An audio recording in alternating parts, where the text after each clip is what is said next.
vient de terminer la marche symbolique pour souligner la Journée internationale de l'élimination de la pauvreté. Une centaine de personnes qui étaient là pour venir avec nous célébrer des valeurs de solidarité, d'entraide, de coopération. Donc aujourd'hui, on va offrir une soupe aux légumes qui est cuisinée par les jeunes du Resto Jeunes du réseau d'entraide des Appalaches. On va manger une bonne soupe aux légumes ensemble, puis en même temps, bien, il va y avoir une belle animation. Où est-ce qu'on va jouer au limbo des inégalités? Où est-ce qu'on va voir qu'il y a des écarts astronomiquement grandissants dans notre société, qui défient même la gravité, qu'on dit. Donc, ces écarts-là nous amènent à se poser des questions sur la richesse dans la société, comment elle est distribuée. Puis en même temps, bien, on va pouvoir être témoins de personnes qui vivent des situations de pauvreté puis qui vont nous sensibiliser à toute leur réalité puis à être peut-être plus sensibles et de développer des stratégies d'action pour éliminer la pauvreté. Bienvenue au légendaire, mythique et incroyablement périlleux limbo des inégalités! Wow! Venez voir Adèle, Julie et Monique risquer leur santé et compromettre leur espérance de vie. Oh mon Dieu, c'est-tu pas merveilleux? Elles vont se démener sous la barre des revenus trop bas pour nous. Elles vont faire ça. Le limbo des inégalités, c'est des écarts astronomiquement grandissants qui défient la gravité. C'est aussi 842 000 personnes au Québec qui sont dans le rouge. Oh mon Dieu, applaudissons-les! Le limbo des inégalités, c'est 842 000 personnes qui ne couvrent pas leurs besoins de base. Elles n'arrivent pas à se nourrir, à se loger et à se déplacer convenablement. Oh, extraordinaire! Au Québec, 842 000 personnes n'arrivent pas à passer sous la barre des trop bas revenus. C'est incroyable, mais c'est pas juste ça. C'est aussi que c'est quelques personnes comme Claude, membres du 1% les plus riches au Québec, qui ne savent même pas qu'ils jouent au limbo des inégalités tellement que leurs revenus sont élevés. Ces personnes-là ne se privent pas, ne se plient pas et ne s'inquiètent pas pour leur fin de mois. Oh, bravo Claude! Oh, extraordinaire! Au limbo des inégalités, vous verrez Adèle et Geneviève, sa fille. J'aurais besoin d'une volontaire. Y aurait-tu une Adèle parmi la salle qui voudrait se prêter au jeu? Madame? Madame, merci beaucoup, madame. Alors, nous avons notre Adèle. Adèle est une femme monoparentale qui a un petit boulot au salaire minimum, 30 heures par semaine. Adèle, elle trouve ça tough de joindre les deux bouts. Puis jongler entre le boulot, la maison, les enfants. Ah, Adèle, comment c'est pas facile, hein, Adèle? Comment tu trouves ça, Adèle, jongler avec tous ces éléments-là? C'est pas facile. Adèle est dans le rouge, mesdames et messieurs. Eh oui, Adèle a un revenu de 25 220 $.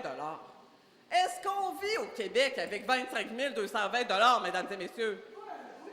Non, mesdames et messieurs! On vit pas! C'est pas possible! On mange la soupe. Au limbo des inégalités, vous pouvez voir Adèle se courber le dos comme une acrobate.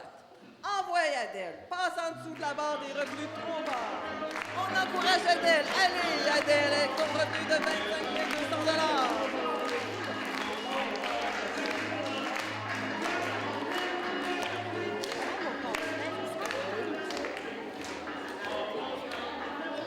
OK, on va y aller à l'opposé avec Claude, notre fier membre du 1% les plus riches au Québec. Oh! Imaginez-vous, Claude a une barre de revenus tellement élevée qu'il n'est même pas au courant qu'il joue aujourd'hui. Ça se peut-tu? Pensez-vous que notre membre du 1% les plus riches du Québec, il s'inquiète du prix de la pinte de lait? Non, mesdames et messieurs! Pensez-vous que le 1% a besoin de se plier, de se priver et de s'inquiéter pour ses fins de mois? Non, mesdames et messieurs, il n'y a pas besoin de ça, Claude. Sa barre, là, est 10 fois plus élevée que Adèle. Imaginez 10 fois. C'est ça, le limbo des inégalités, mesdames et messieurs.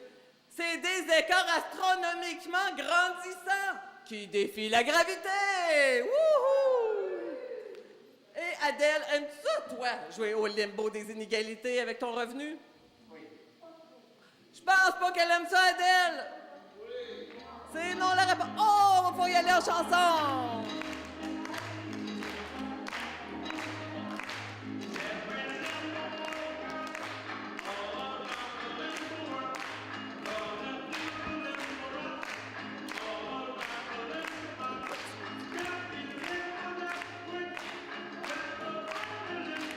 Merci, Adèle. Au limbo des inégalités, vous verrez aussi Julie, une femme assistée sociale considérée sans contrainte à l'emploi. J'aurais besoin d'une Julie qui voudrait venir jouer avec moi, puis là, on a de la belle musique. Aimeriez-vous ça, madame? Venez-vous-en, on va jouer le rôle de Julie. Non? Une autre personne?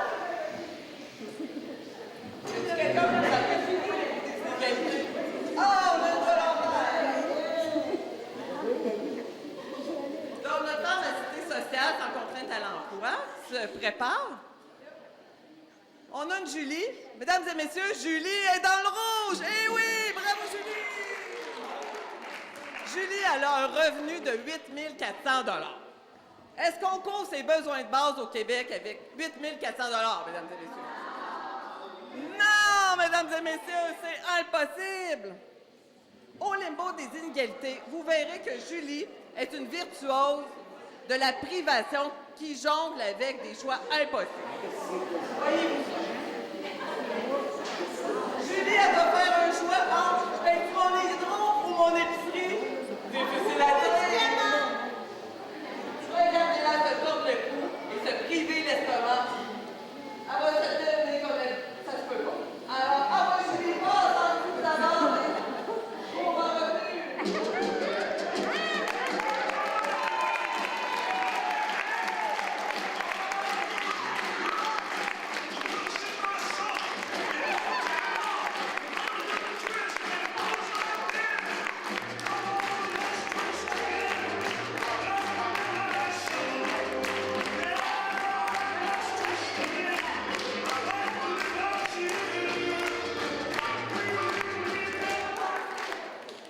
Merci, Julie. À l'opposé, on a toujours notre Claude, fier membre du club des 1% les plus riches du Québec. Est-ce que Claude s'inquiète du prix de la pinte de lait? Non, mesdames et messieurs. Est-ce que Claude a besoin de se priver, de se plier et de s'inquiéter pour ses fins de mois? Non, mesdames et messieurs. Full couvert, full couvert. Imaginez-vous, sa barre est 30 fois plus élevée que celle de Julie. C'est ça, le limbo des inégalités. C'est des écarts astronomiquement grandissants qui défient la gravité. Bravo, Claude! Notre dernier personnage au limbo des inégalités, nous allons rencontrer Monique. Est-ce que quelqu'un voudrait serait volontaire pour une Monique? Une femme à la retraite qui est seule. Oh, nous avons une Monique. Merci. Pendant que Monique s'habille, nous savons qu'elle a passé toute sa vie à s'occuper de tout le monde et ça, gratuitement. Monique a essayé de s'occuper de ses enfants, de son mari, de la maison, de la cuisine, ah ouais donc. Puis quand son mari l'a laissée, elle s'est retrouvée avec pas un sou à la retraite.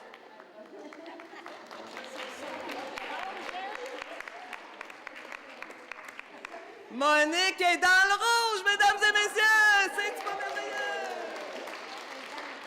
Eh oui, Monique a un revenu annuel de 17 000 $. Oh! Est-ce qu'on couvre ses besoins au Québec avec 17 000 $ par année? Non, mesdames et messieurs, c'est impossible! Au limbo des inégalités, vous allez pouvoir voir Monique se courber le dos comme une acrobate. Allez, Monique, à ton tour de passer sous ta barre des revenus trop bas. C'est parti!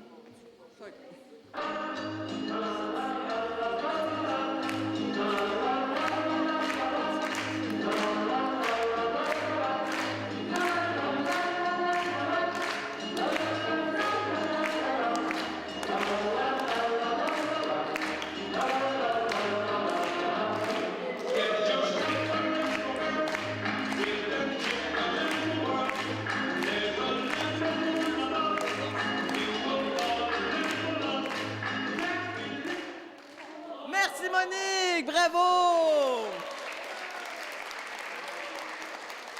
Bye Monique. Oui, et Claude? On sait que maintenant, Claude, sa barre est 15 fois plus élevée que celle de Monique. Mais on sait aussi que le limbo des inégalités, c'est des écarts astronomiquement grandissants qui défient la gravité. Merci beaucoup, puis on recommence le limbo!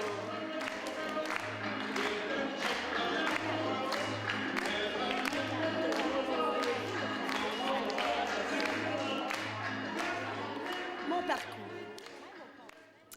Il y a 5 ans environ, j'ai vécu une séparation après une relation de 7 ans. J'opérais 2 commerces à la maison, dont un élevage de chiens que j'ai vendu à perte. Et j'ai déménagé l'autre commerce, mon marché aux puces, ici à Thetford, que j'ai continué d'opérer pendant 2 ans.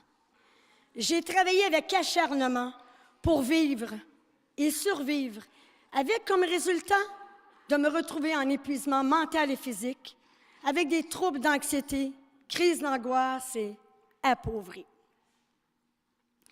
C'est avec beaucoup d'humilité que je suis allée demander à l'aide sociale de m'aider financièrement.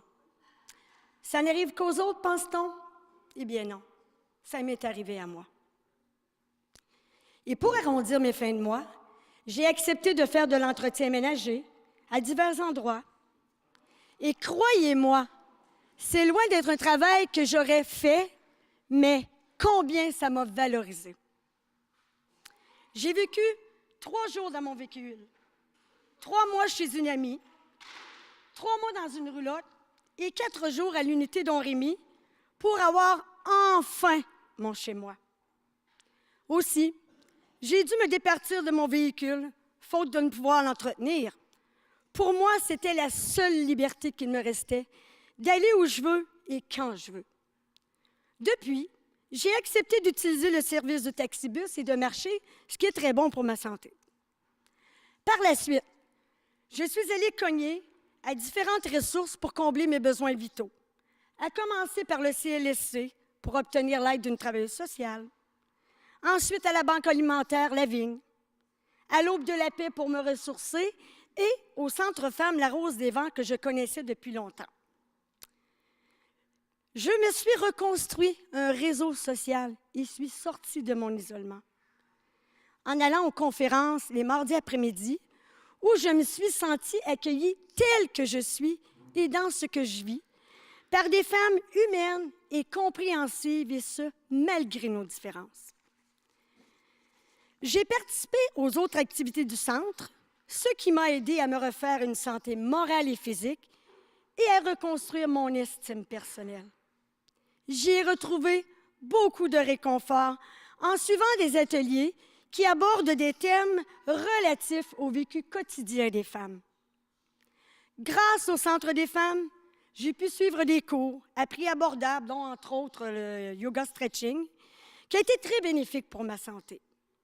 Aussi, j'ai participé à des activités de créativité et ça, sans jugement de ma performance, ce qui m'a redonné confiance en moi et le goût de continuer de créer. La preuve, je suis ici pour vous en parler. J'ai aussi gagné un billet de spectacle de Martine Sinclair offert par Spectar. Et j'ai passé une soirée extraordinaire. C'est comme si elle chantait juste pour moi. D'ailleurs, ça faisait des années que je n'avais pas pu me permettre un tel spectacle. Il y a au Centre Femmes une friperie où je peux me procurer des vêtements gratuitement et par le fait même me libérer des miens, donner à mon tour. J'ai vécu plusieurs beaux Noëls des participants du centre, ce qui m'a donné, oui, des beaux cadeaux, mais surtout de ne pas vivre un Noël toute seule. Et j'ai trouvé ça extraordinaire et enrichissant de me retrouver uniquement avec des femmes. Car dans mon parcours de vie, j'ai été souvent très déçue par l'attitude des femmes. Mais le centre m'a permis, heureusement, de me réconcilier avec la femme en moi et les autres. Grâce au centre des femmes, je me sens moins seule, je me sens accueillie, je me sens comprise et je me sens appuyée, car je peux échanger et participer avec des femmes riches de cœur et d'expérience. Ma condition de vie s'est améliorée et j'ai pris conscience que je peux me réaliser autrement que par le travail. Récemment, on a découvert que mes problèmes physiques et psychologiques étaient reliés à une maladie, la fibromyalgie, qui a été déclenchée par des chocs émotifs.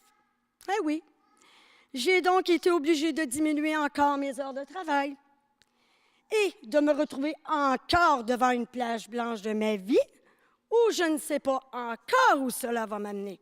Mais j'ai la chance de participer à un programme d'aide à l'hôpital entouré de professionnels de la santé pour m'aider à vivre avec cette maladie. C'est pour vous dire qu'il y a toujours de l'espoir malgré les épreuves que l'on traverse. Je vis toujours de l'assistance sociale et je continue encore à faire de l'entretien ménager, mais à un seul endroit. Je suis différents cours, comme l'ordinateur, le cerveau actif à l'escale. Je poursuis des ateliers au Centre Femmes, ce qui m'aide à apprendre et à me comprendre. Je crois que ma force réside dans le fait que je vais puiser dans toutes les ressources favorables à mon bien-être et à ma réalisation personnelle. Je suis reconnaissante d'avoir cette possibilité d'aller au Centre Femmes. Et je dis à toutes les femmes qui vivent de la solitude et des difficultés, quelles qu'elles soient, d'oser venir cogner à la porte du centre. Il y aura toujours une personne pour vous accueillir inconditionnellement. Merci à ces femmes qui y travaillent de faire une différence dans ma vie et dans nos vies de femmes. Merci aux organismes, merci à tous les gens qui m'ont aidé personnellement. Ma pauvreté m'a rendue plus sensible à la pauvreté, à être plus généreuse, à m'ouvrir, à accueillir, à ne pas me comparer et à comprendre les autres. Parce que dans le cœur des gens, il n'y a pas de rang social et que la pauvreté n'a pas de visage. Merci.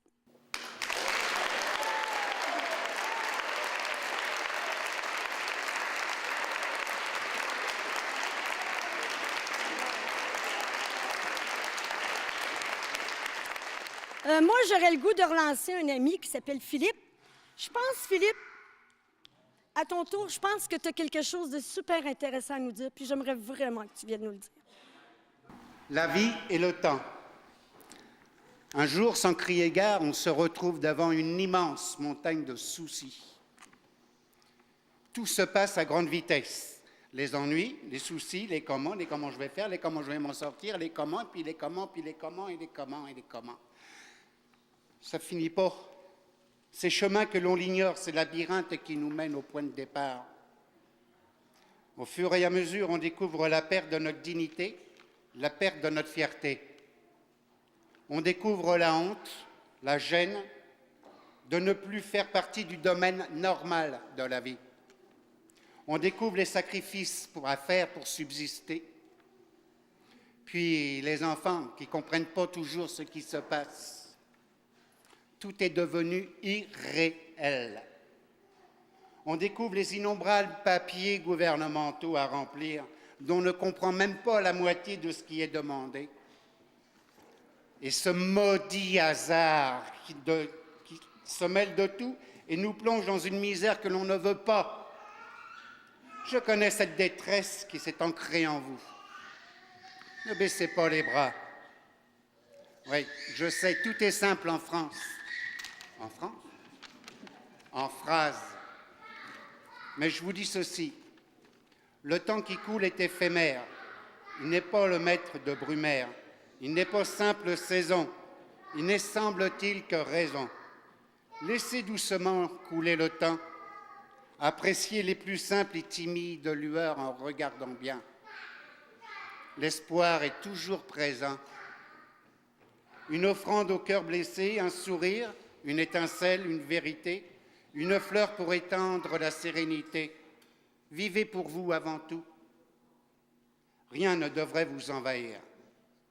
Ne hissez pas les échecs, ils sont là pour vous, en bons professeurs. Choisissez le bon plutôt que la haine, car le mauvais a une impure haleine. Chérissez votre vie, elle vous appartient.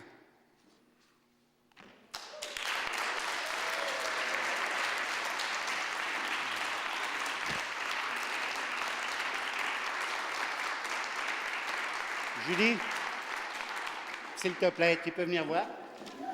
Ouais, allez. On connaît une certaine personne. Oui. Elle se prénomme Francine et j'aimerais savoir si tu l'as vue ici présente dans la salle. Je sais pas. Francine? Hey, Francine!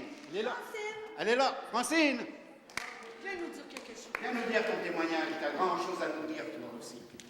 Hein? Merci. Il est ouf. Ah, là. Un bon coup. Puis on t'écoute de bon cœur. Merci, Philippe. Bonjour. Ma vie, la voici. J'ai 32 années de service au CLSC et durant cette période, j'ai côtoyé la pauvreté. J'ai vu ce qu'étaient les inégalités sociales et l'exclusion sociale et les inégalités. Alors, ce que j'ai vu, ce que j'ai entendu et ce que j'ai ressenti, je vais vous le chanter avec la mélodie des Compagnons de la chanson, Le Marchand de bonheur. Je suis le vagabond, le marchand de bonheur. Je n'ai que des chansons à mettre dans vos cœurs. Vous me verrez passer chacun à votre tour, passer au vent léger, au bon vent de l'amour. Oui, je vous le dis, dans mon métier, j'ai rencontré une grande pauvreté. J'en ai même fait un jour mon allié et elle m'a appris à prier. Je suis le vagabond, le marchand de bonheur. Je n'ai que des chansons à mettre dans les cœurs. Vous me verrez passer chacun à votre tour, passer au vent léger, au bon vent de l'amour. Un jour, je me suis assis près de l'exclu et je l'ai bien entendu me dire que rien n'est perdu. Sur la terre, pas besoin de superflu. Je suis le vagabond, le marchand de bonheur. Je n'ai que des chansons à mettre dans les cœurs. Vous me verrez passer, chacun à votre tour, passer au vent léger, au bon vent de l'amour. Sur mon chemin de vie, j'ai rencontré les orphelines de Duplessis. Près d'elles, je me suis assise et j'ai compris qui je suis. Je suis le vagabond, le marchand de bonheur. Je n'ai que des chansons à mettre dans les cœurs. Vous me verrez passer, chacun à votre tour, passer au vent léger, au bon vent de l'amour. Alors, j'ai fait le ménage de ma valise. J'en ai fait une devise afin que se réalise la solidarité promise. Je suis un vagabond, un marchand de bonheur. Je n'ai que des chansons à mettre dans les cœurs. Vous me verrez passer, chacun à votre tour, passer au vent léger, au bon vent de l'amour. Excusez-la!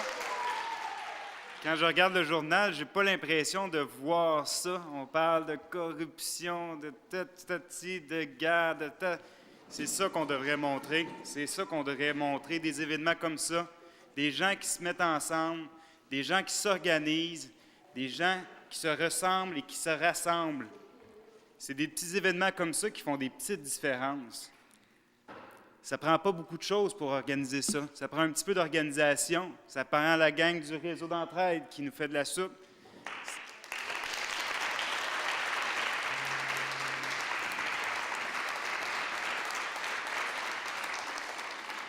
Ça prend Jessie au Centre Femmes qui nous motive.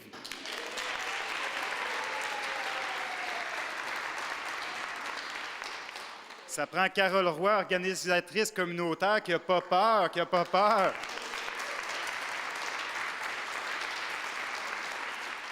En fait, ça prend un peu de volonté, un petit peu d'organisation, mais ça ne prend pas grand-chose. Oublions-le pas. C'est possible de faire des événements comme ça. C'est possible de se rassembler. C'est possible de se mettre ensemble, puis de s'amuser, de regarder autrement, puis de réfléchir autrement à notre communauté. On a remercié beaucoup de monde, mais j'aimerais vous remercier, vous, d'être venus aujourd'hui, d'avoir partagé ce moment-là avec nous. Ça démontre votre esprit de communauté. Ça démontre votre intérêt à être ensemble dans un groupe. Ça démontre que vous n'avez pas peur de vous regrouper, peu importe vos différences. La pauvreté n'a pas de visage. La pauvreté est comme l'automne, elle a plusieurs couleurs, mais aussi la vie n'a pas de visage. La vie a plusieurs couleurs. Puis en fait, c'est en se mettant ensemble qu'on se rend compte qu'on peut faire des grandes choses. Merci d'être là, puis on se dit à la prochaine.